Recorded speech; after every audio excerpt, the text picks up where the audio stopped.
Good. It should be recording now. My name is Tim. I'm an alcoholic.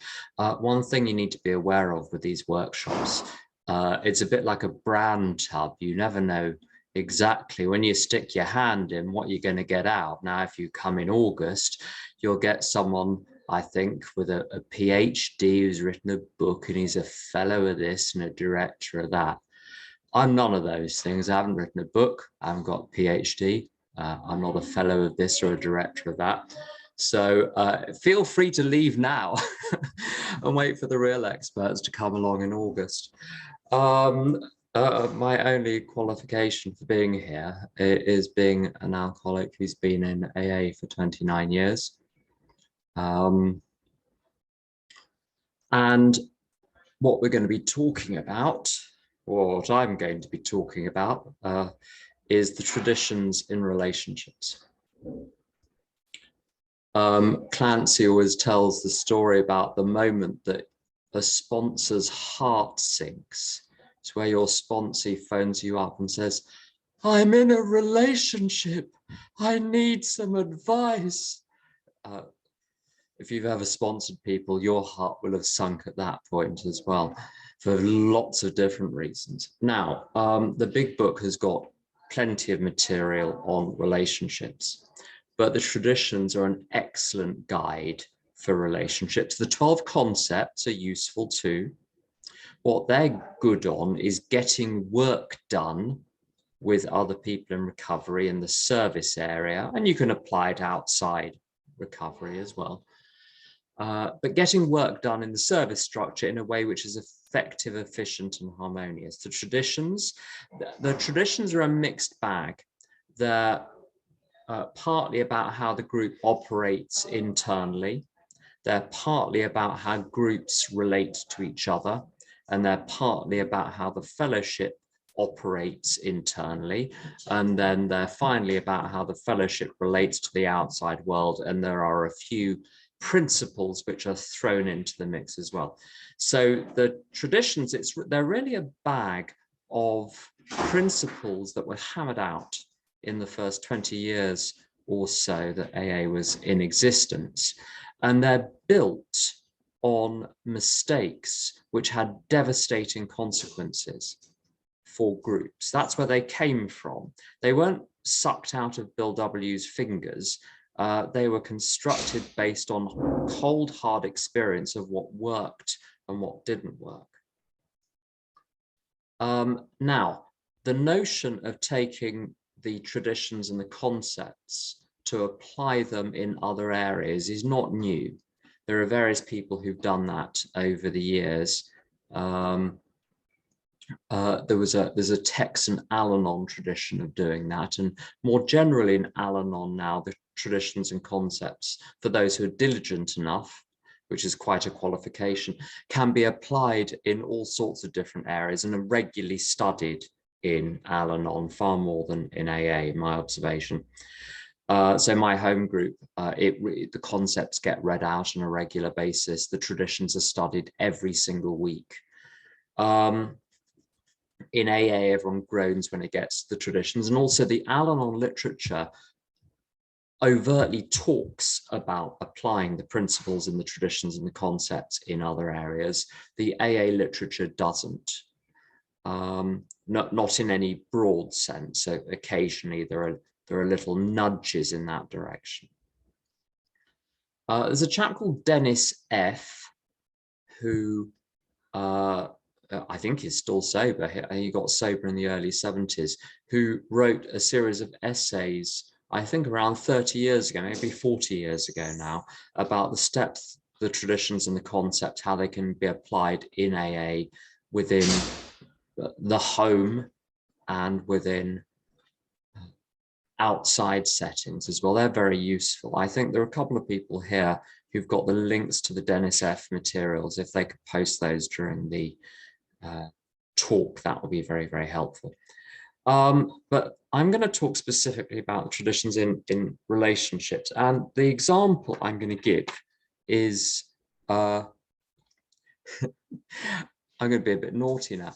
You know when you go and see a therapist about your marriage, you're not allowed to ask them if they're married.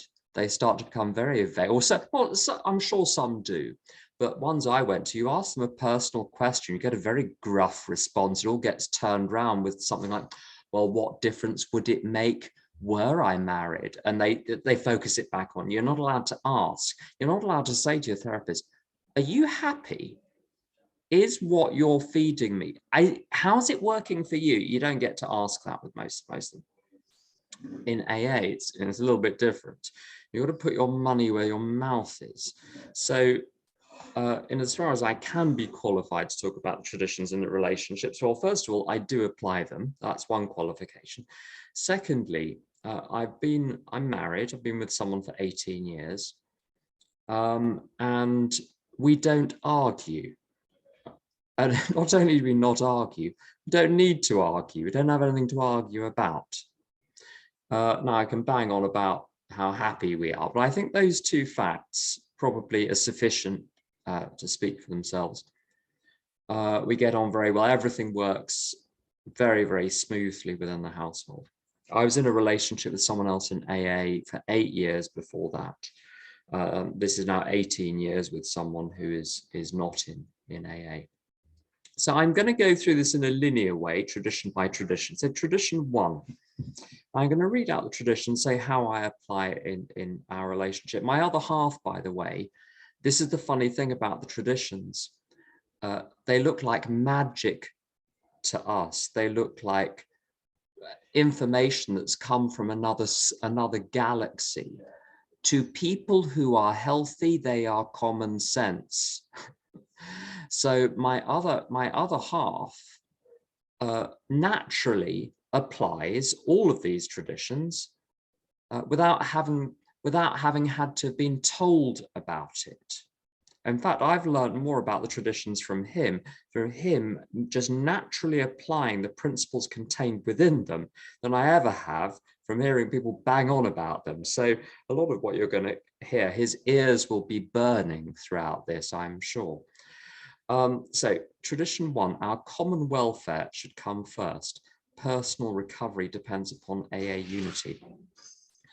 If you're in a lifeboat, the last thing you want to do is shoot holes in the bottom of the lifeboat. So I think if the relationship has an unwritten rule, it's this. We don't attack each other. We don't criticize each other. When we don't argue. It's those 3 things. We don't attack, we don't criticize, we don't argue. If you want to maintain unity, avoid those 3 things. When we've been together, so I'm not the virtuous one here, I'm the one that was a slower learner than he was. We were together for 3 or 4 years at the point of this anecdote, so many years ago now. I was doing the dishes, and it occurred to me that I seem to be doing the dishes rather a lot. In fact, I seem to be doing the dishes all of the time. I was the one that was doing the dishes constantly. And I said something like, I don't think it would hurt if you did the dishes occasionally. And I looked round to see what the response was, and his face went white. And he left the room. And I thought, oh God, I've done it now. And I had. And about 5 minutes later, he came back. He said, I have never, ever criticized you. And he left the room, and that was the end of that conversation. In fact, it was the end of all conversations until about 5 p.m. that evening, where normal communications resumed. I shot a hole in the bottom of the lifeboat, and this was not on, and we haven't done it since. Does this mean things can't be discussed? No, we'll come to that. But direct criticism or nastiness or attack are just out of bounds, because the vessel that is carrying the 2 of us is more important than any agenda of the individual. And the quickest way to destroy the relationship is to engage in any of those any of those behaviors. There's a recovery writer who's not very well known, but is quoted by some people, from Minnesota. I think he was writing and working in the 70s and the 80s. I may be wrong about that, but that's approximately when he was writing. Ernie Larson, E-A-R-N-I-E, Larson. Of course, he's from Minnesota. He's called Larson. And he did a study where they identified the 7 behavior patterns which cause people to feel love. Or how do you express love? What does that actually mean? And the 7 were these. Number 1, don't attack the other person. If you want them to feel loved, don't attack them. It shouldn't need to be said, but it does. You defend them. So when attack comes from the outside, you side with them, not against them. This can happen at dinner parties where a third party or a fourth party is there and one person sides with the visitors against the other person. I've seen that happen before. So you side with the person you're in the relationship with. Doesn't mean you have to defend the indefensible, that's different. But you side with them. You encourage them, which is straightforward. You admit them into the inner world. Not necessarily into everything, but there has to be some admission to the inner world. You treat the person as important, you accept them as they are, and you treat them as valuable. Now, this was not on fridge magnets when I was growing up. So this was actual new information to me. Tradition 1 is interesting, though. It's not about the complete sacrifice of the individuals. It's about the recognition that the vessel of the relationship is what is carrying the individuals. So the unity must always come first. But as it says in the 12 and 12, personal welfare comes second. And the questions that we ask each other a lot are these: what can I do for you? And you've got to be you've got to be careful with the next one. What would you like me to start doing, stop doing, or do differently? What would you like me to start doing, stop doing, or do differently? And this is particularly useful if the other person is clearly upset in some way, because it gives them the you don't have to drag it out of them. If you ask them that question, they'll tell you. They really will. And those are questions we ask on a regular basis. Now, of course, you don't want to hand someone who is psychotic a blank check, but this is the point. If you're in a relationship with someone reasonable, you can ask that question safely. If it's not safe to ask that question, why are you there? I learned an interesting lesson in Al-Anon. I love Al-Anon. They teach interesting lessons that you won't hear anywhere else. I read in Making Crises Work for You, on those snappy Al-Anon titles, it said, you can't expect reason from an unreasonable person. You cannot expect logic from an illogical person. I did not know this. I thought that if you explained things carefully enough and hammered, eventually you'd extract reason from an unreasonable person. But you went. This is all predicated on finding someone else who's reasonable and working with that, rather than finding unreasonable people and then trying to train them, which is what I did when I was drinking. Tradition 2, for our group purpose, there is but one ultimate authority, a loving God as he may express himself in our group conscience. Our leaders are but trusted servants, they do not govern.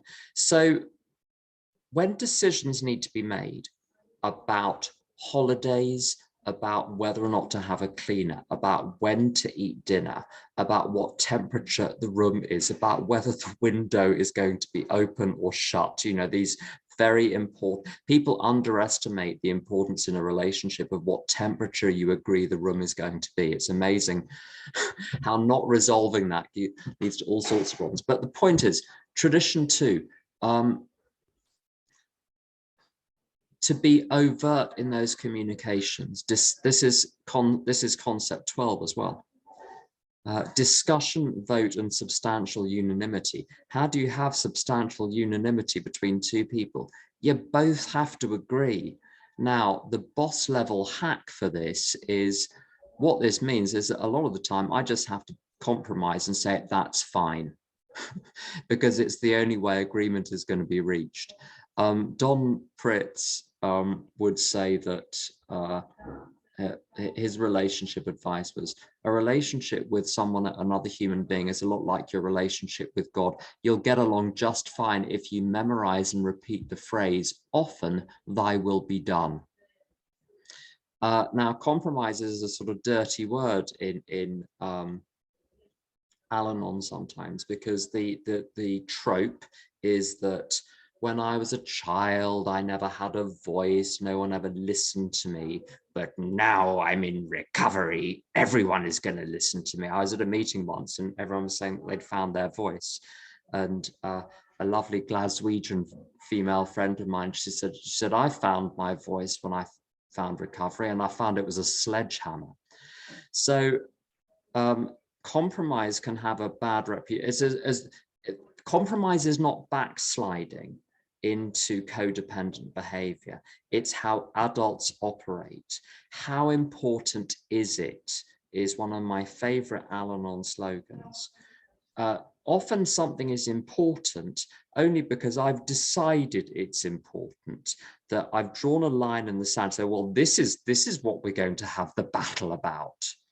And it's not remotely important. It's only important because I've decided it's important. Concept 9 also talks about a leadership. One great leadership skill is to accept progress through an endless sequence of unsatisfactory compromises. I'm going to say it again, to seek progress through an endless sequence of unsatisfactory compromises. Each compromise looks unacceptable, but when you put the compromises in a row, you discover you've got an acceptable outcome. And with learning to live with another person, you see what I think is reasonable looks insane to him and vice versa.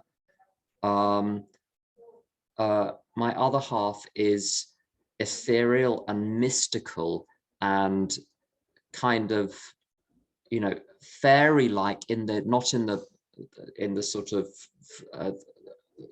pejorative sense, but in the sort of mythological sense, whereas I'm more like a civil engineer. I mean, the relationship should not work. What I think is normal and reasonable looks insane to him and vice versa.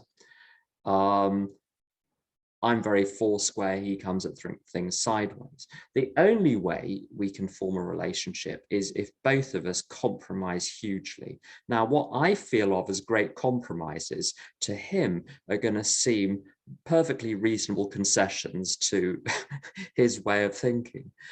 Compromises always feel much more painful on the side that they're being made than on the side they're being received. They seem like a return to sanity to the other person, whereas to you it feels like you've given up a kidney or something.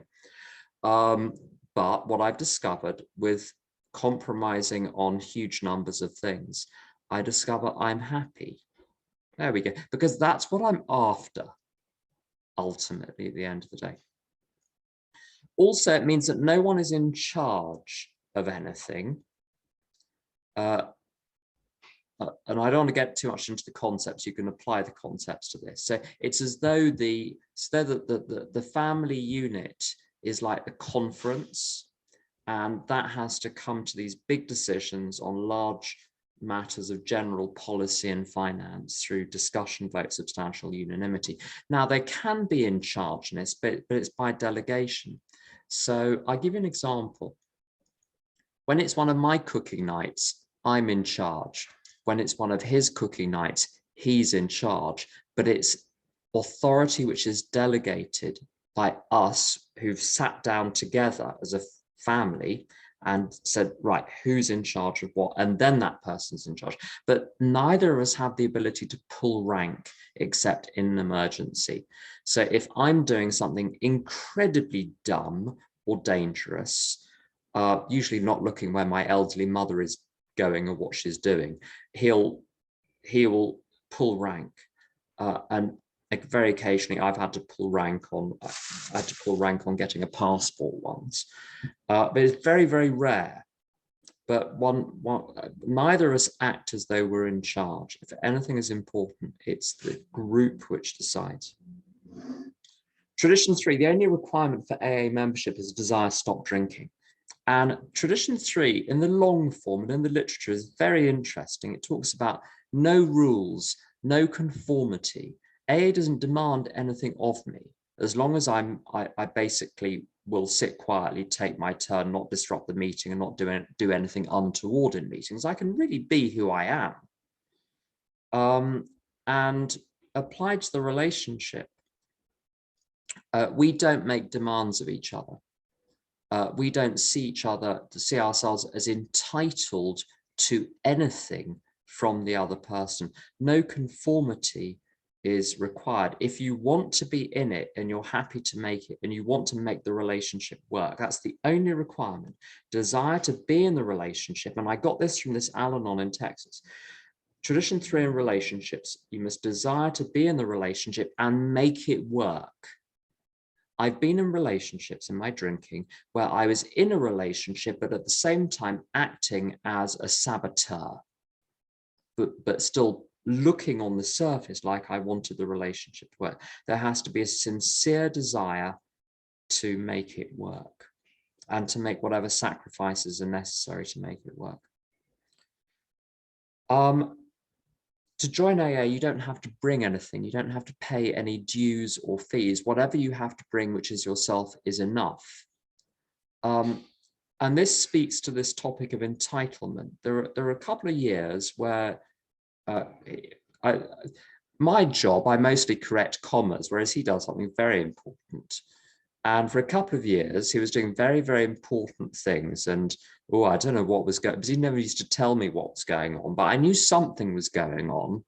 Dirty work was afoot, and there were machinations and schemes and plots, and he was the object of all of this. And nasty affair, I later discovered. But for 2 years, he was preoccupied for 2 years. I'm not talking 2 evenings. For 2 years, he kind of wasn't really available. And I made the decision, my job is to be supportive of him. If he becomes available again, great. If he doesn't, that's fine. Maybe my job is just to support him. And then he became available again in all sorts of ways. There are times he's super available. There are times he's not. There are times I'm super available. There are times I just can't even. And that's okay. We're allowed not to have anything to offer on any given day. It's just like Clancy says, that at any given moment, sobriety is sufficient. Across the course of your sobriety, more than just sobriety is necessary. You're going to need to do some work and sort your crap out. And in the relationship, of course, a little more than just being present is necessary across the course of the relationship. But at any particular point in the relationship, the other person's existence is sufficient. They don't need to do anything or perform in any way at all to be totally accepted and loved. Tradition 4, each group should be autonomous except in matters affecting other groups or AA as a whole. Now, this is the absolute core of what makes it work. Each AA group is autonomous, but AA groups can get together to do things like conventions and conferences and public information and literature and intergroups and picnics and camp outs, whatever they are. But each group does what it wants. And in Star Trek, you have is it called the Prime Directive, something like that? The Prime Directive in the relationship is, I have my life, he has his life. My life is none of his business. His life is none of my business, except in as far as we want to let the other person in. But we have a common life, which is the family life. And that is both our businesses in a joint way, which means I've never looked at his phone. I've never hacked into his Facebook account. I never rifle through his papers, and vice versa. The absolute granting of confidentiality and privacy. Whatever he wants to tell me, there are things I don't know about his life from before I met him. And if he wants to tell me, he can. And if he doesn't want to, that's fine. By virtue of being in a relationship with him, I do not have possession or entitlement to anything. A friend of mine, an acquaintance of mine, says one of the most chilling notions is two people at the early stages of an intimate relationship sitting on the sofa, watching the television, and when the commercial break comes up, one of them turns the volume down, turns to the other, takes their hand and says, "No secrets, eh?"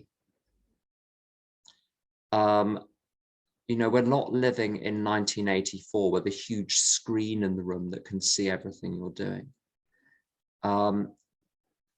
Rabbi Manis Freeman, well, that was a Freudian slip. Manis Freeman talks about allowing other people to have the dignity of growing in their own way, of having character defects, which you exercise modesty in relation to. So when they're showing a character defect, you look the other way, as you would if someone you don't know were unclothed. You would look the other way, to allow someone the privacy to whatever internal world they have and however that manifests externally. And so there's autonomy. He doesn't have to run anything about his life past me, and vice versa. As a courtesy, if something in my life is going to affect him, I will ask him and secure permission. So I travel for various reasons separately than him. So we go on holiday together, but I travel for various reasons. If I have a trip planned, I'll say before I book the ticket, here are the dates I'm planning to go to so-and-so. Is this okay with you? Because it affects him, because he's doing everything on his own. I'm not going to be there for a few weeks. Similarly, if he has to make a decision which affects me, he asks me. But it's a courtesy rather than an invitation to control. So again, this works if both people are essentially respectful of the other person's private domains. So you've got two private domains and a common domain. Sometimes there is an occasional need. People talk about boundaries, and Al-Anon is a funny old place for boundaries, because as soon as a new Al-Anon member gets wind of this notion of boundaries, they speak of nothing else for about 5 years.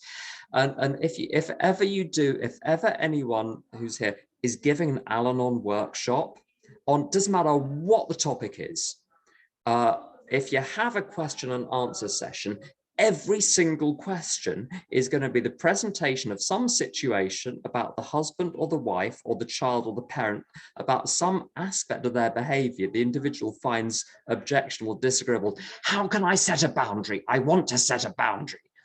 And luckily, this phase eventually passes. But you have to sort of grit your teeth and bear it for a while. Now, I think boundaries are the death of a relationship. They're absolutely deadly, because what they do is they construct these sort of minefields that the other person has to tiptoe through. What we do have is this notion of the polite request. And a polite request is simply that. In the 12 and 12, in the step part of the 12 and 12, it talks about the difference between a request and a demand is plain to anyone. Now, they say that. I don't think it is plain to anyone. When I historically, when I've made a request, it comes out like a demand.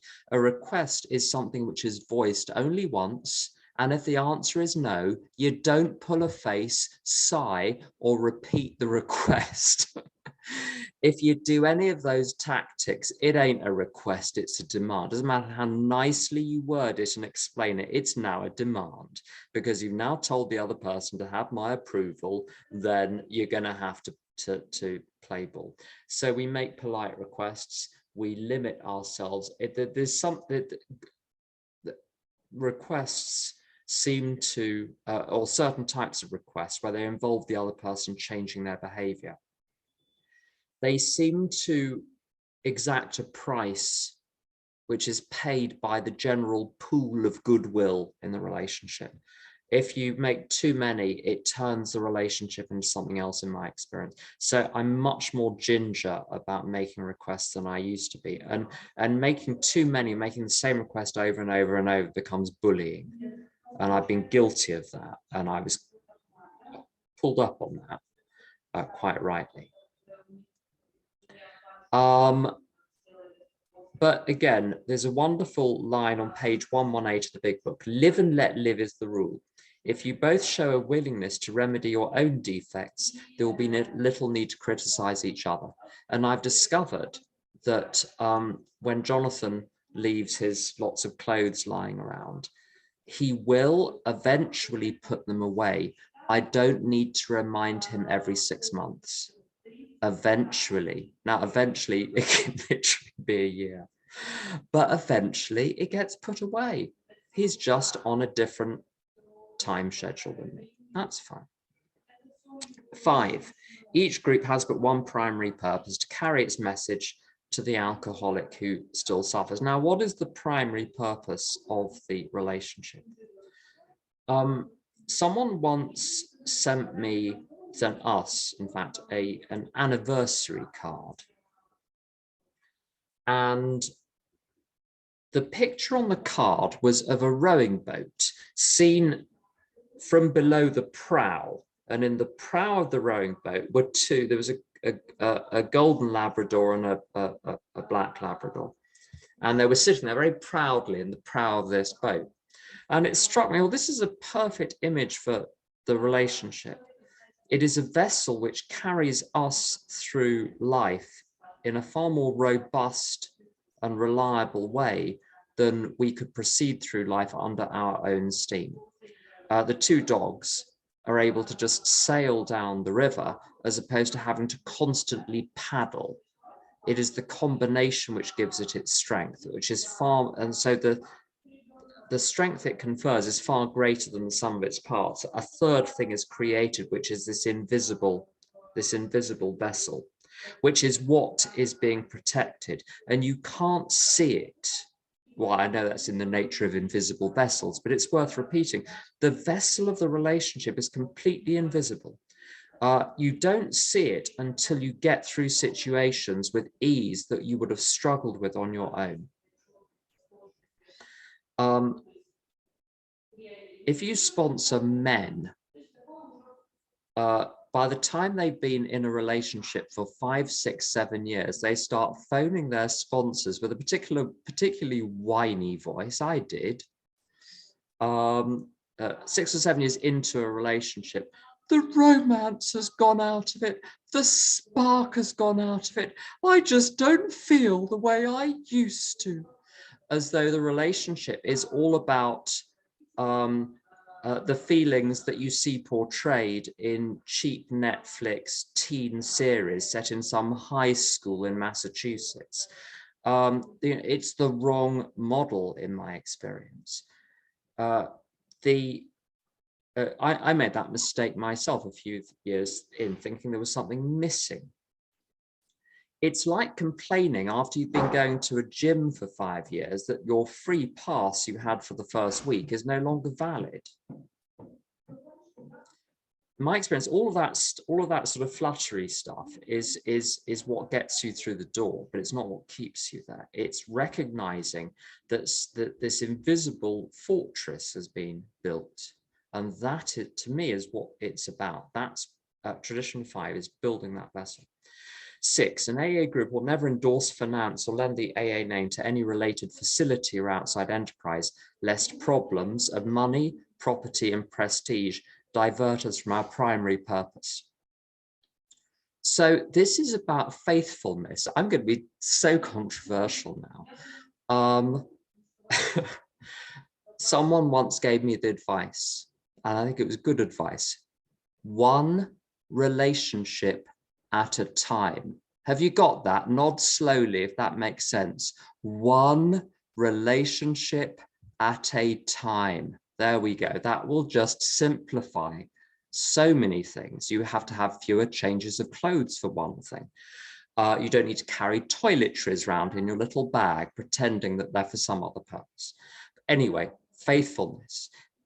What it means is that my energy must not be dissipated in other directions. So this is not just about having one relationship. It's about averting my mental energies from even considering other things, so that the energy is all pointed, that energy, the relevant energy, is all pointed within the relationship.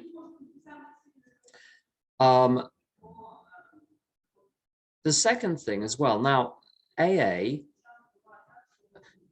is not without problems of money, property, and prestige, and so on. That's a sort of shorthand for the whole bucket of worldly concerns.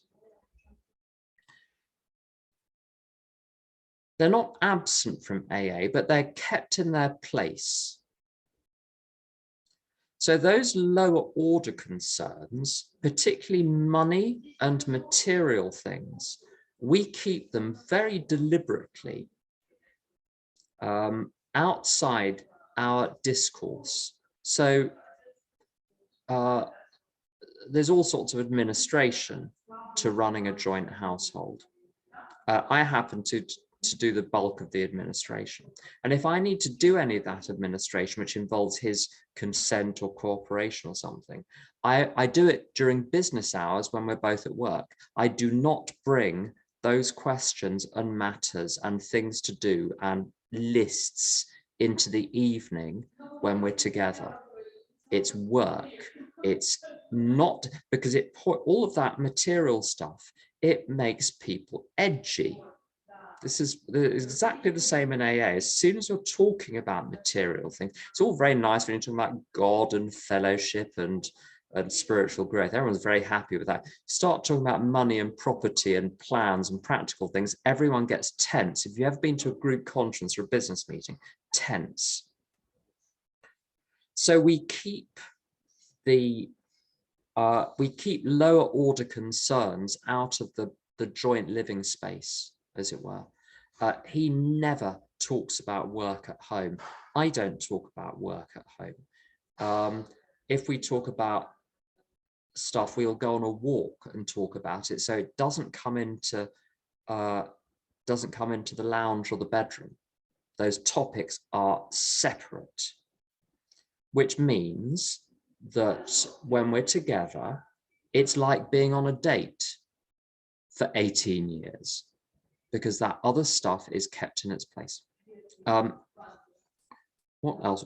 7, every AA group ought to be fully self-supporting, declining outside contributions. So the family we jointly are financially self-supporting. But in our case, because we both work, we're individually self-supporting. So to mirror tradition 4, I have my money, he has his money, and we have joint finances. What he does with his money is none of my business. What I do with my money is none of my business. As long as we can both contribute to the common pot, we're good. This saves an awful lot of arguments. It is very clear what expenditure is covered jointly and what expenditure is covered individually.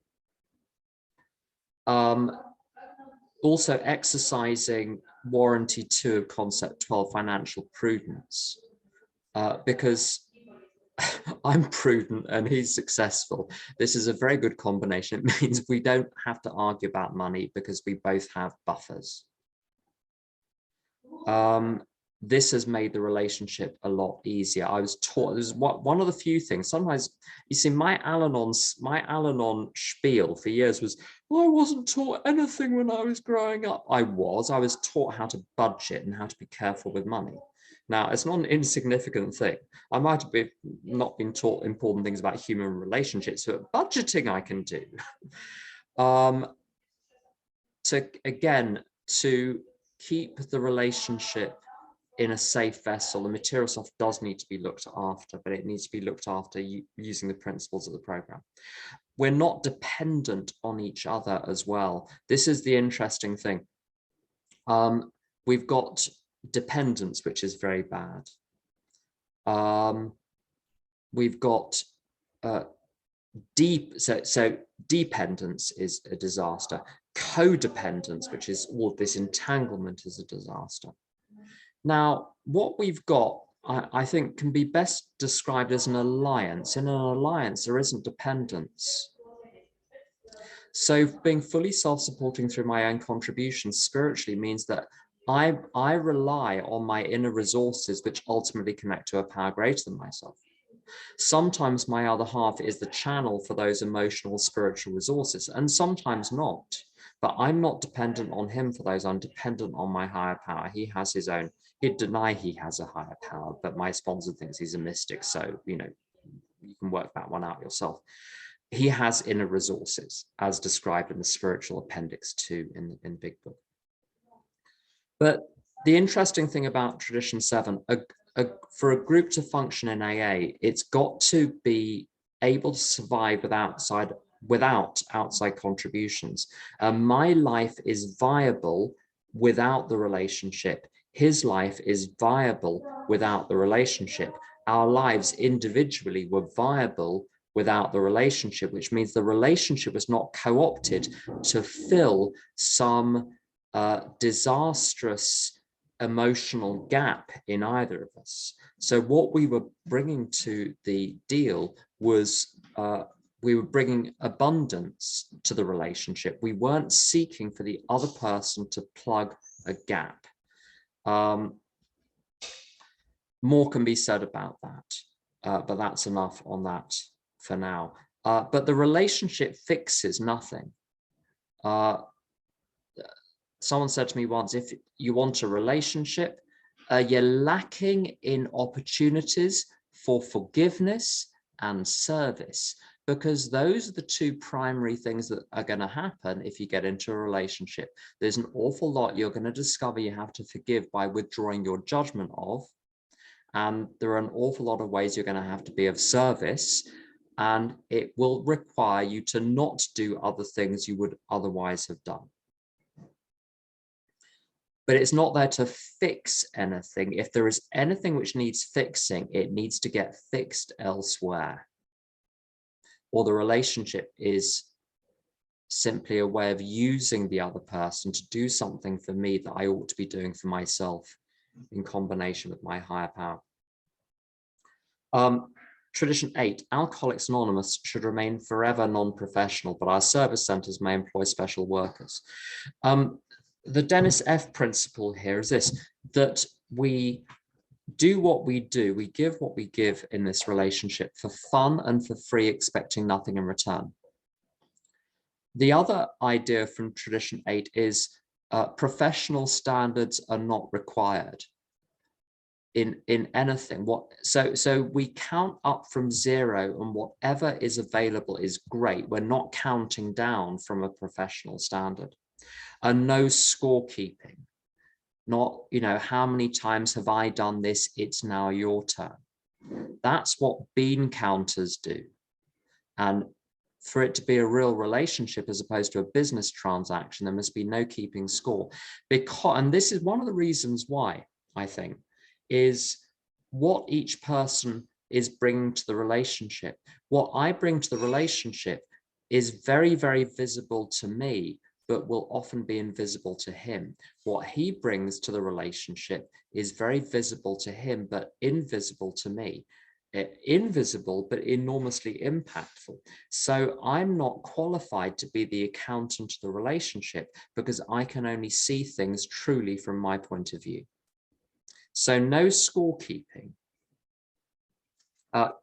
Tradition 9, AA as such will never be organized, but we may create service boards or committees directly responsible to those they serve. And just the general principles of tradition 9 here. Organize as much as necessary, but as little as possible. To allow flexibility. And also, tradition 9 introduces the concept of delegation, which is actually the topic of all 12 concepts, one way or another. So we each have delegated roles within the relationship. There are things that, so I look after the finances, I look after a number of other things. Medical matters is what he does for a living, he deals with. Important questions about my mother, his common sense is several notches more acute, incisive and accurate than mine is. So he's like got these delegated roles, as I do, about what we're good at, plays to our strengths. And that's how delegation best works.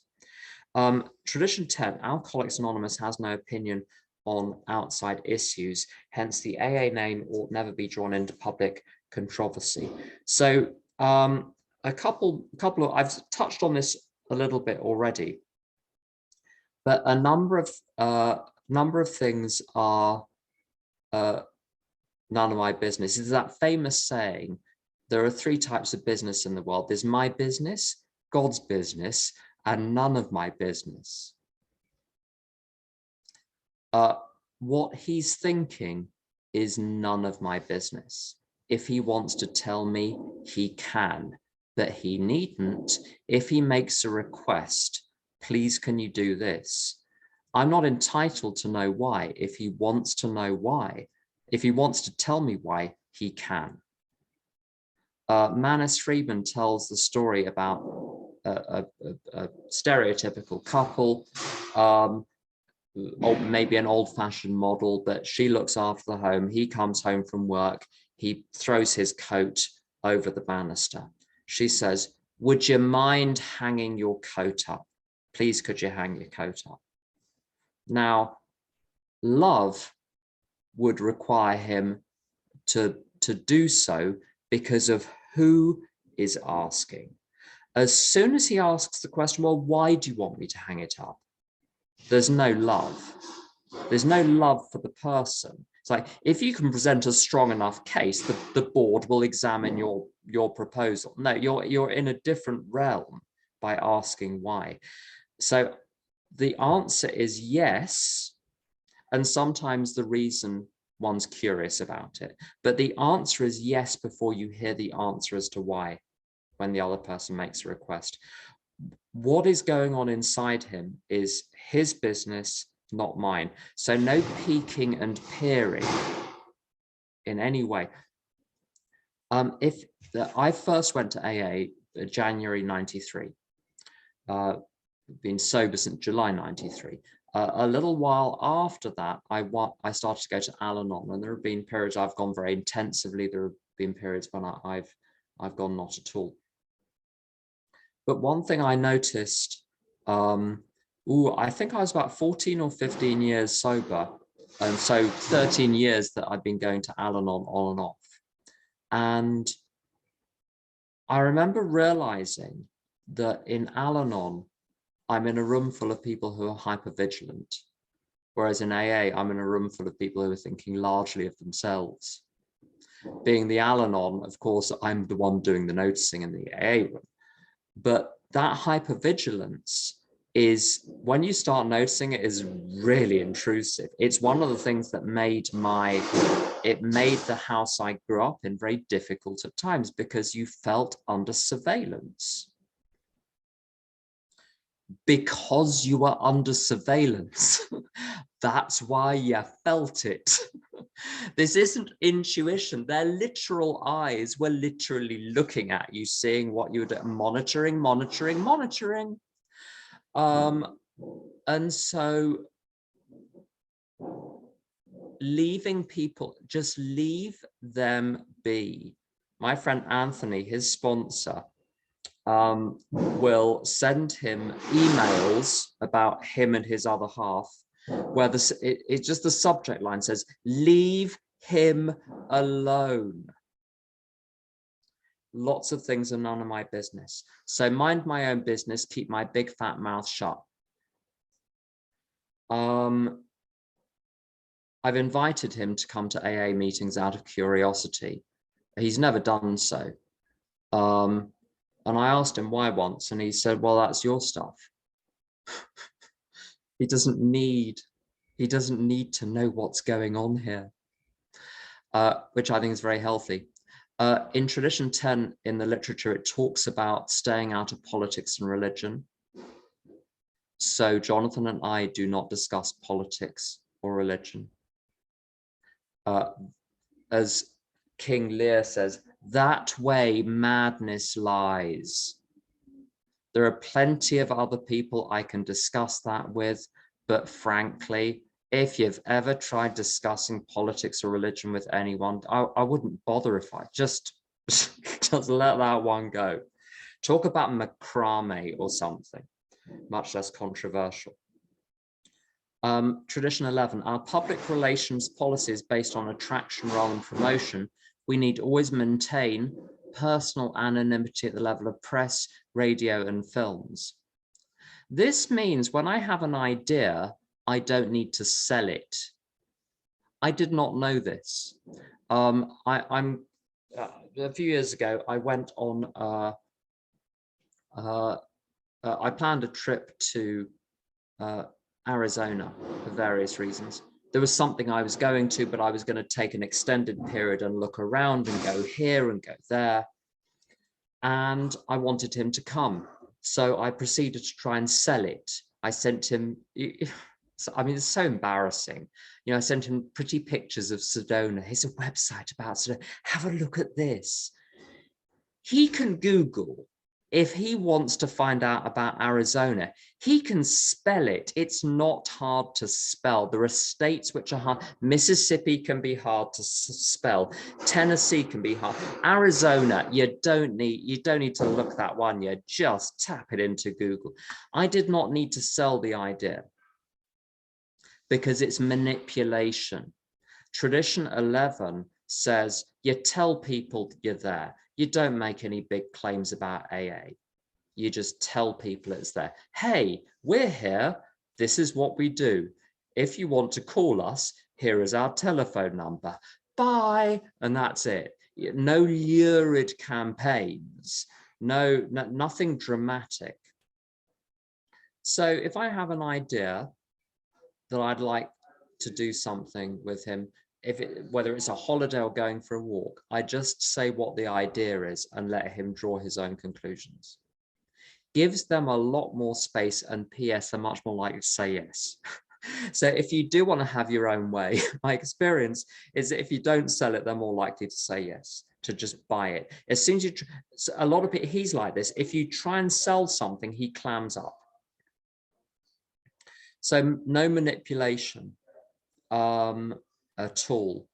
There's that Al-Anon, it's not an official Al-Anon slogan, but wait, why am I talking? And waste, why am I still talking? So I think connected with this is no attention. Give it a sec. There we go, okay. No attention seeking in the relationship. I'm the most frightful attention seeker. I'm like so he's basically a cat and I'm basically a dog. And we should not get on, but we do. So I just want attention, attention, attention. And I realized when he's sitting in the living room and he's reading, he does not want to be addressed. And I realized at one point, every time I went past the living room, I would look in to see if he was looking up, to see if he would give me attention. But they know when you walk past the door, whether you're looking at them or whether you're looking straight ahead. The peripheral vision is very acute. So manipulation can happen in all sorts of really subtle ways. But you've got to be aware, you've got to be present. What am I doing and why am I doing it? And a great way of not manipulating attention in a relationship is to play a game called, you might want to write this down, it's called My Turn, Your Turn. In My Turn, Your Turn, I take my turn and then you take your turn. And it's not my turn until you've taken your turn. How does this work in practice? If we're having a conversation, I'll say something and then he says something and then I say something. And if he doesn't say anything else, the conversation is over. It's now his turn. I don't keep needling until he continues. I was not aware I was doing any of this. It's been very, very slow realizing these subtle forms of manipulation. But the motto is leave them be. Tradition 12, anonymity is the spiritual foundation of all our traditions, ever reminding us to place principles before personalities. So with getting things done around the house, it doesn't matter who does it. What matters is that it gets done. And fair is not, I don't think the word fair is anywhere in the big book or anywhere in the traditions. It doesn't matter what's fair. So I don't ask myself, is it fair? If it needs doing and I see it, I do it. If I'm more observant, yeah, I'm going to do more. Well, that's the price of being observant. There we go. Because the alternative is bullying them. Because someone said to me, you're not going to change him. Any way in which he is for deep psychological reasons, which he doesn't even have access to you, let alone you. So yeah, you might as well accept them as they are, because they're not going to change, certainly not on your schedule. And also the anonymity part of this is the ultimate reliance is on God, not on the individual. What makes me comfortable in the relationship is I know if for whatever reason, because it can happen for 100 reasons, the relationship is not ended. Well, either if the relationship is ended by the death of one of us, or the relationship ends for some other reason. There are complicated reasons why even good relationships will end after many, many years. I've got comfortable with that in advance. I won't like it, but I'm comfortable with the idea. That allows me to be comfortable in the relationship and not insecure. If I'm insecure, it means I'm reliant on the relationship or the other person, not on God. And that's the ultimate message behind Tradition 12, is that my reliance is on God, not on them. So that's all I've got. Patrick, do you want to take over momentarily? Yes, thanks, Tim. Thanks, great stuff, man. Loved it all. Took a lot of notes. Stuff I got to be very aware of.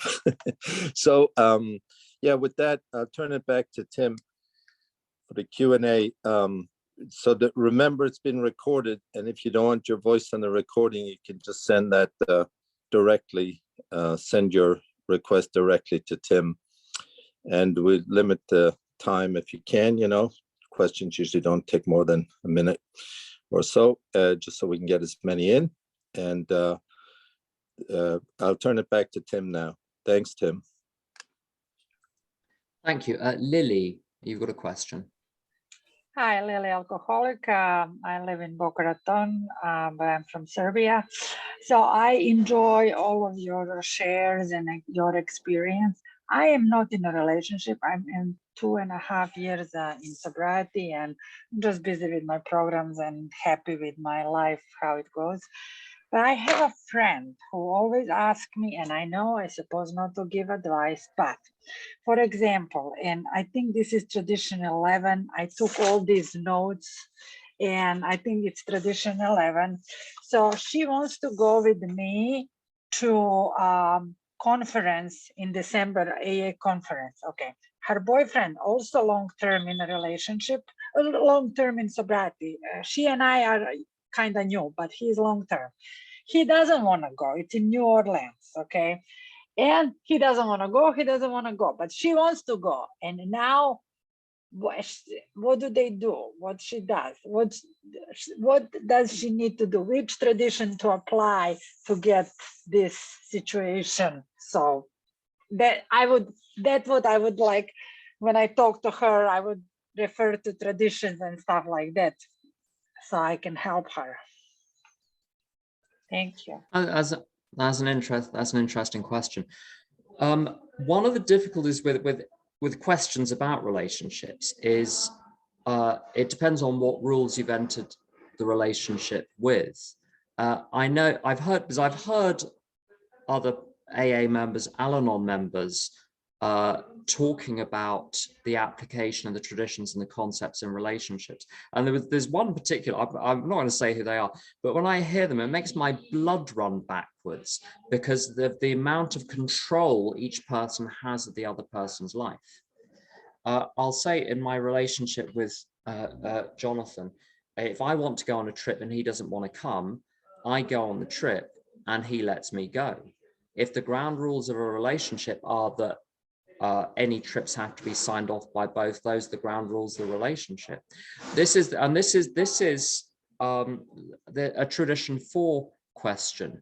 There are some AA groups which are incredibly restrictive of their members, and there are others which really allow anything.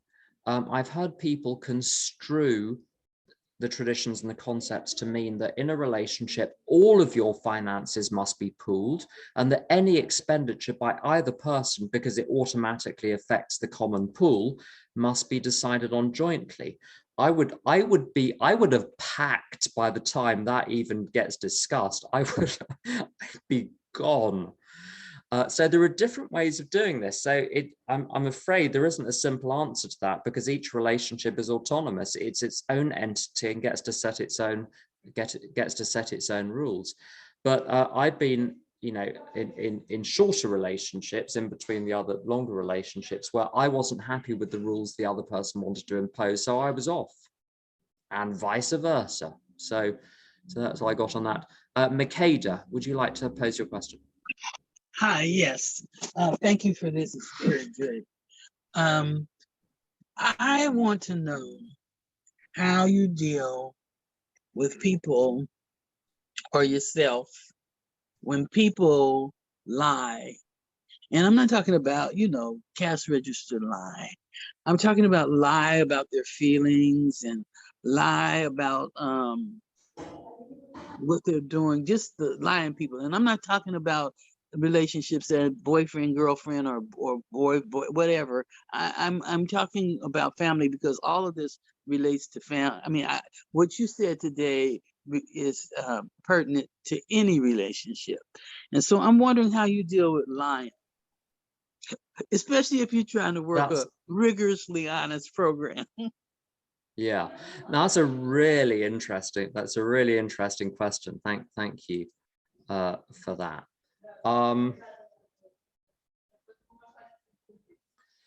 I would first of all make a distinction between 2 ideas.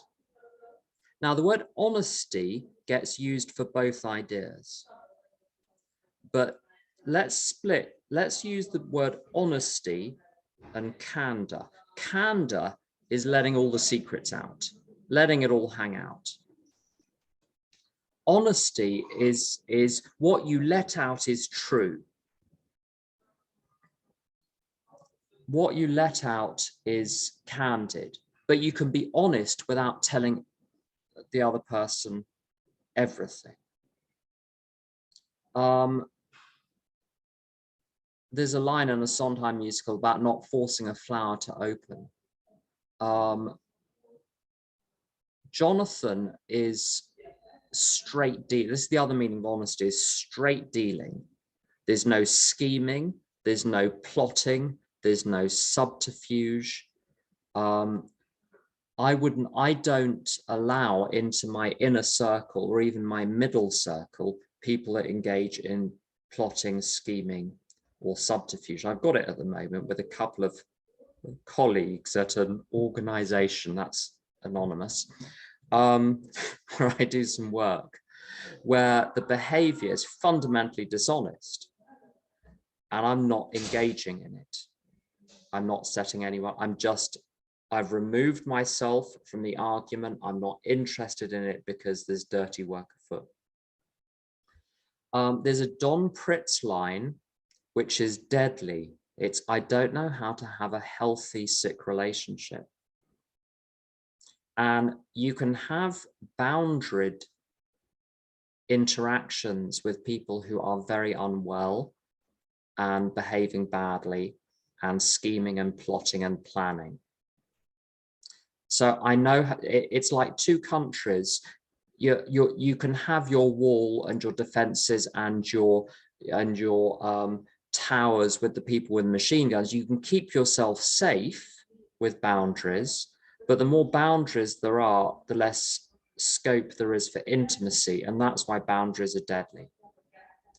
One thing that about dishonesty, there's an interesting thing. I'm sure I've told this story before, but talking to Jim W. of San Antonio about, do you reveal to the other person? Because I think, Michaela, you said something about honesty about emotions. Jim's advice was spilling all of your emotions into the relationship. You may be being honest in the sense of being candid, you're revealing what is going on inside. But when I'm upset, what is going on inside is a lot of ego rubbish, which I will regret and turn my back on once I've done the inventory and done the work. So although it's in one sense honest to let all of that stuff out, once it's running around in the relationship, it's very, very difficult to take it back. And one of my most useful phrases that I use a lot is, discretion is the better part of valor. It's more important to be discreet than it is to be recklessly brave with disclosing things. And Jonathan and I have had one very difficult conversation. There have been little tense ones, of course, one has those little bits of bickering, but there was one serious conversation about 12 years ago. And it was very interesting because it could have been an argument in the wrong hands, but what we did, there was an exchange which went on for maybe 2 or 3 hours, and there was sometimes up to 20 minutes silence while he was thinking of his next thing to say, or I was thinking of my next thing to say, because we wanted to make sure that what we were saying was honest, genuinely honest.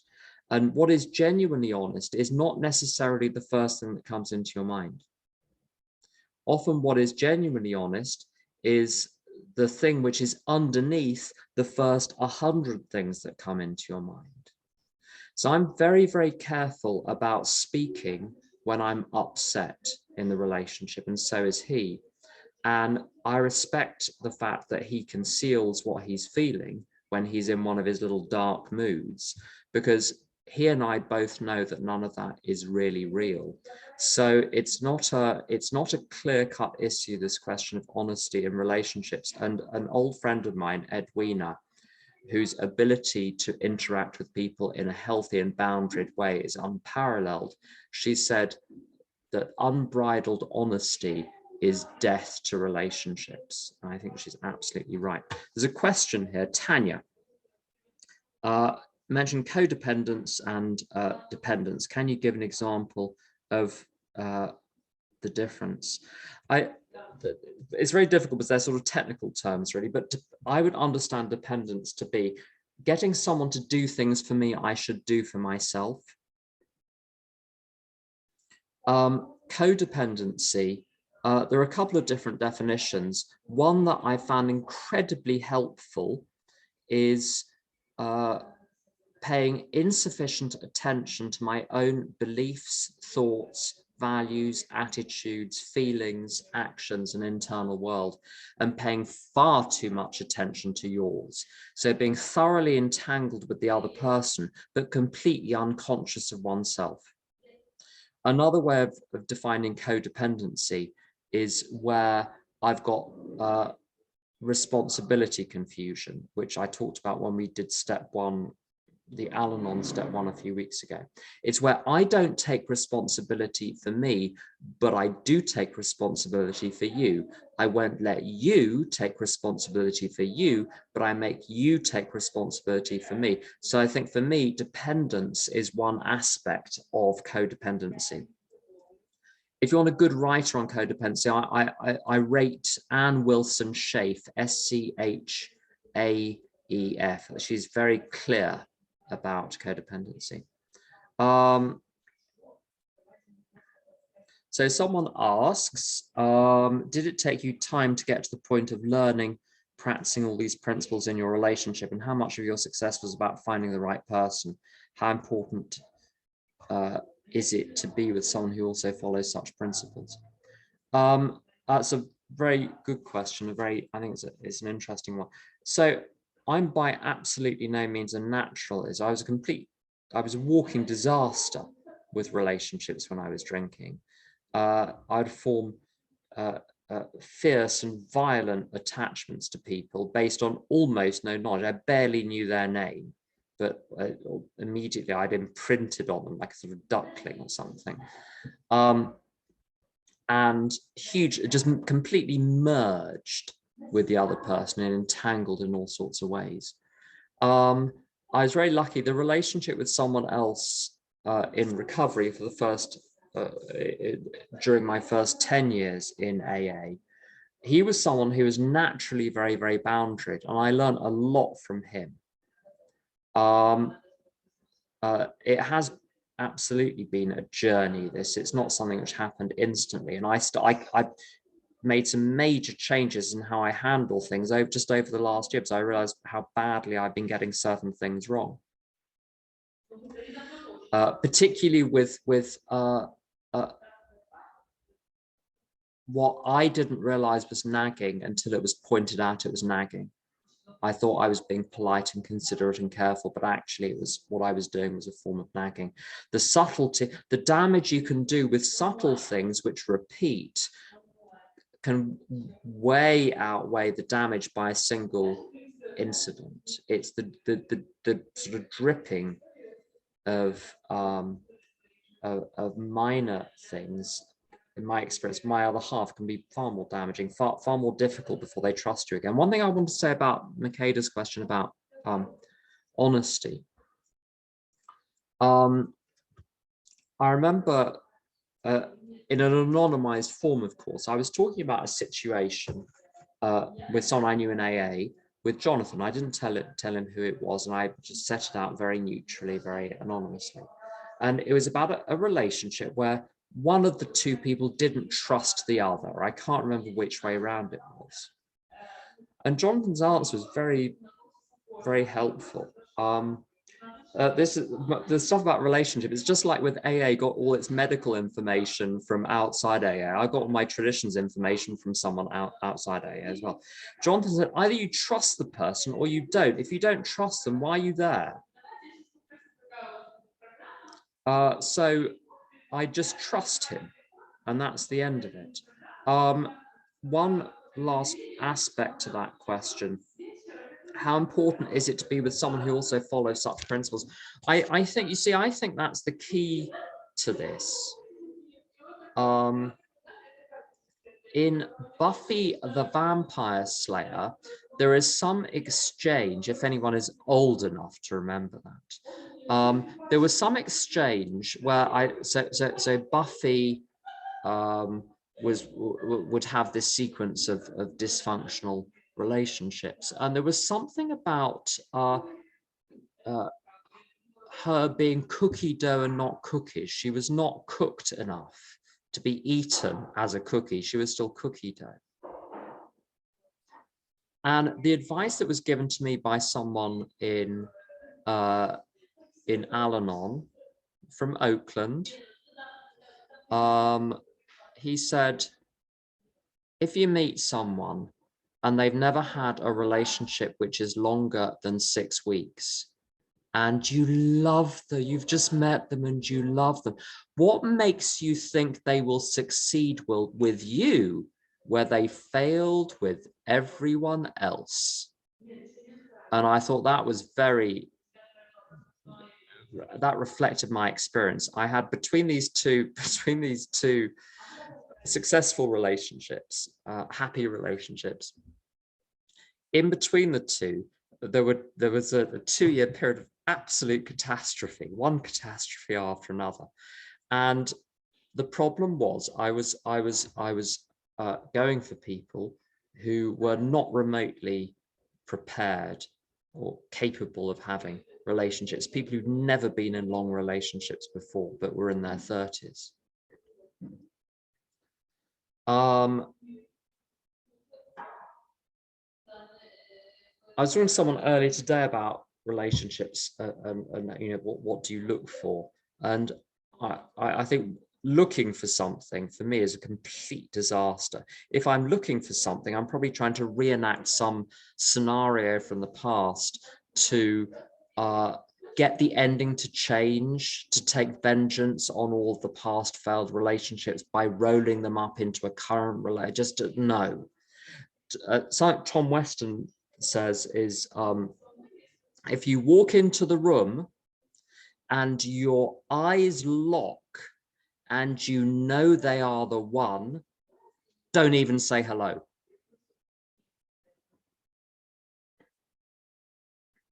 They're going to be, he says, turnip juice in a Ming vase.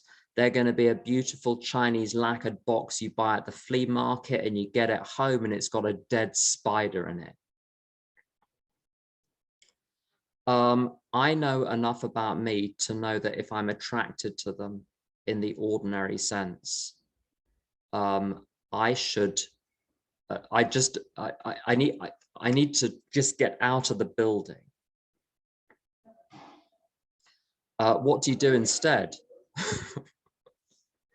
The advice that was given to me was cultivate character, cultivate one's own character, emotional maturity, flexibility, unselfishness, pragmatism, a sense of humor, to cultivate virtues to bring to the table. Because I tell you, when your elderly mother is taken into hospital and you're driving an hour back and forth to the hospital every day and you don't know what the hell is going on and the doctors are confused and they can't diagnose what is every diagnostic test fails, your mother is deteriorating, she's in her 90s, you still have both of your jobs and you have to run the household still. Someone who is attractive in the bedroom is of no damn use in that situation. You want someone kind, practical, and resourceful. And I would exchange a lifetime of sex for someone who is a rock in a 2-week difficult situation, because that's the thing which is completely irreplaceable. The things which make people exciting and interesting are usually, in my experience, things which are absolutely deadly in a relationship. One of my difficulties with Jonathan for the first few years was how little he spoke and how little he engaged in a lot of the detail of my life, wasn't remotely interested. But I discovered that placidity and ability not to be distracted by minor details in his own life or anyone else's are precisely what you need in a crisis. You need someone who is a strategic thinker, who is not going to start twittering about the latest little detail that's come up, someone that thinks before they speak. So the advice that was given to me was to develop your own character. If you want a good relationship, develop your own character. Don't worry about what you're looking for, because you won't know. just know that it is not what you think it is. That was the best advice. So to answer that person's question, absolutely, that's the case. It's about finding someone who is fundamentally good. And also the other thing, it's this line straight from the big book. If you're with someone that is fundamentally able to adjust and grow, then you're onto a winner. Now that can be because they're naturally like that. There aren't many, but they do exist. Or they have a proper like an actual program like in AA or Al-Anon. So they don't have to be in recovery, of course. But if they don't have a self-cleaning mechanism, then you're not going to be able to do the cleaning either. Because if they're resisting their own process, you really won't be able to affect the process in them that they're resisting in themselves.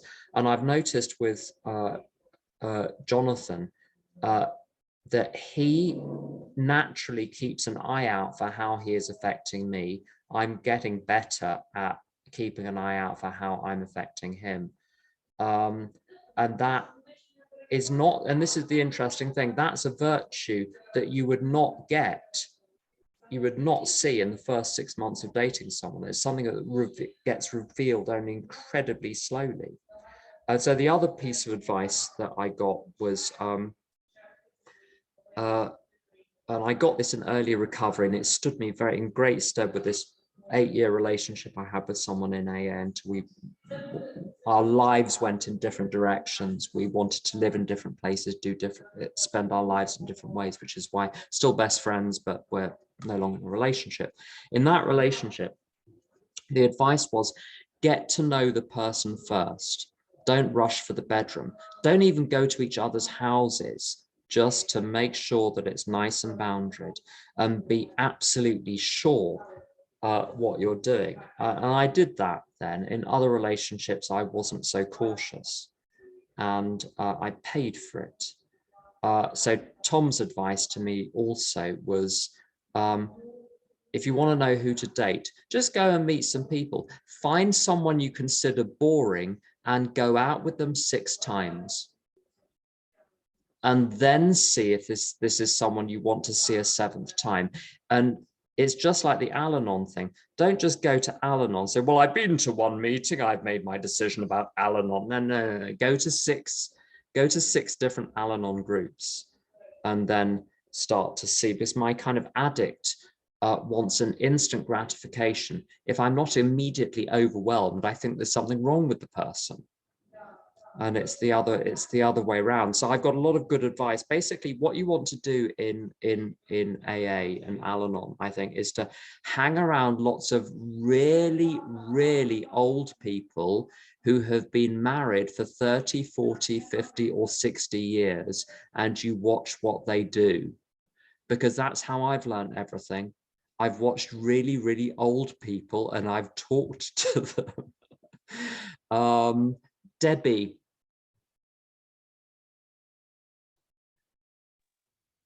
Okay, so Tim, thank you. That was really interesting, and it's helping me to pull my bootstraps up.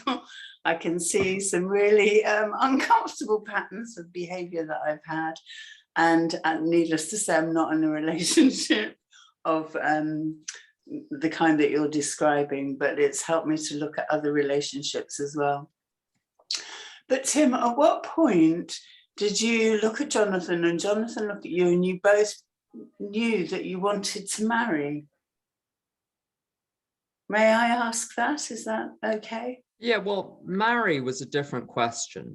When we met, he knew straight away. Took me a few months to realize, because I was battling against my old program, which said you have to be super excited in a kind of pathological teenage way, otherwise there's no romance in it. So I was fighting against old tapes. He had no old tapes to fight against. And he reminds me of this, of how slow I was to realize what was going on. But there we go. Thank you for that. Patrick, I think we're out. Oh, I think there's a question here. Maybe not. Okay, so I think we're out of questions. So Patrick, do you want to close us off? Thanks, Tim. Thank you so much. And just to let everybody know that Tim's on vacation for a few weeks, so we're not going to have the Tuesday workshop for the next 3 weeks. We still have our Monday workshop, our Wednesday meeting, and all the other. We're just going to take a break here. We'll start up again on the 9th of, in 3 weeks' time, it's the 9th of August. We have Dr. Fred Luskin. Fred wrote a great book called Forgive for Good.